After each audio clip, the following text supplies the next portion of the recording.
Hey, this is Patrick Hoffman with my review of the new Sam Mendes World War I drama, 1917. The movie showcases a wise blend of newcomer and veteran. Director Sam Mendes has decades of experience directing the theater, and he went on to direct movies like American Beauty, Skyfall, and Road to Perdition, to name a couple. I just read that he directed Dame Judi Dench on the stage in England at the age of 24. Impressive. Another veteran is the director of photography, cinematographer and Academy Award winner Roger Deakins, whose credits include Kundun, The Shawshank Redemption, O Brother, Where Art Thou, and the underrated movie The Assassination of Jesse James by the coward Robert Ford, based on a book by Deacon Ron Hansen. 1917 blends together all that experience to deliver a quiet wallop. While the subject matter is harrowing and mostly terrifying, one has to use the word beautiful to describe the visuals throughout this movie. More on that in a moment. Two very well-known actors have small but critical roles as military commanders. Benedict Cumberbatch, who has one of the most magnificent speaking voices in the world, and Colin Firth.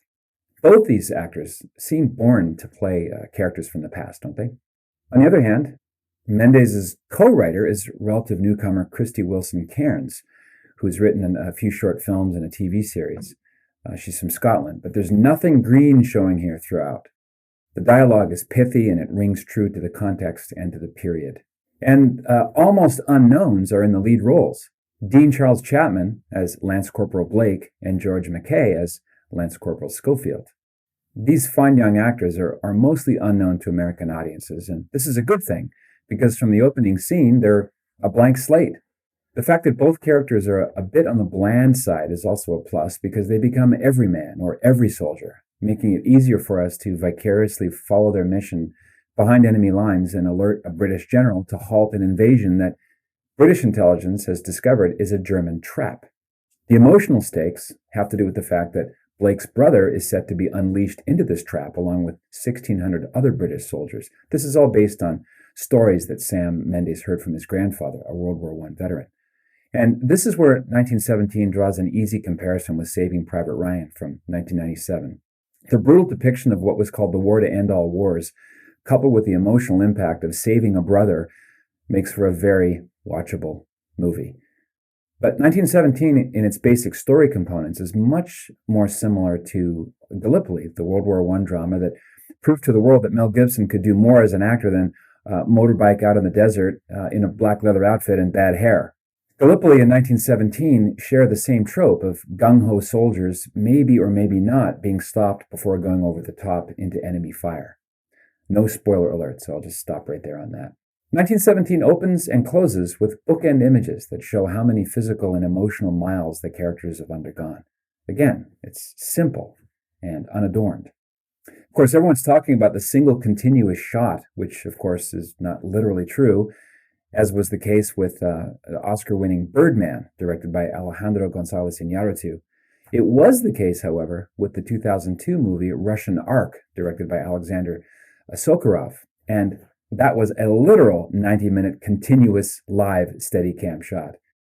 With 1917, Mendes and Deakins have pulled off a 2-hour magic trick by seamlessly blending many cuts along the way to give the uncanny appearance of one single camera perspective, mostly handheld, and mostly traveling backwards, which adds to the sense of disorientation. If you're wondering where they spent the estimated $100 million budget, this is it. Cameras mounted on dollies, cameras mounted on cranes, on Steadicam operators, and even on motorcycles, all to take the viewer on a dangerous and unpredictable adventure into hell.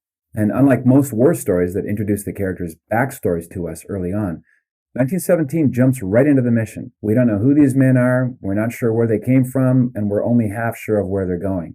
And we certainly don't know if they're going to live through it. 1917 also doesn't have the same explicit blood and guts visuals of Saving Private Ryan. The obstacles met and the dangers faced by the two leads is more Hitchcock than Spielberg. The nonstop action includes a few stops for breathers, and one of which is a beautiful scene involving a young French woman and a baby in the middle of a German-controlled village. I'll mention one more. Special mention here goes to a haunting rendition of a 19th century gospel ballad called Wayfaring Stranger, which has been covered by Johnny Cash, Emmylou Harris, Ed Sheeran, and Jack White. In 1917, we're treated to an angelic a cappella version by actor Jos Slovic, who, standing in the middle of the clearing in the forest in front of absolutely exhausted sitting men, many of them teenagers, he sings the song like a liturgical hymn.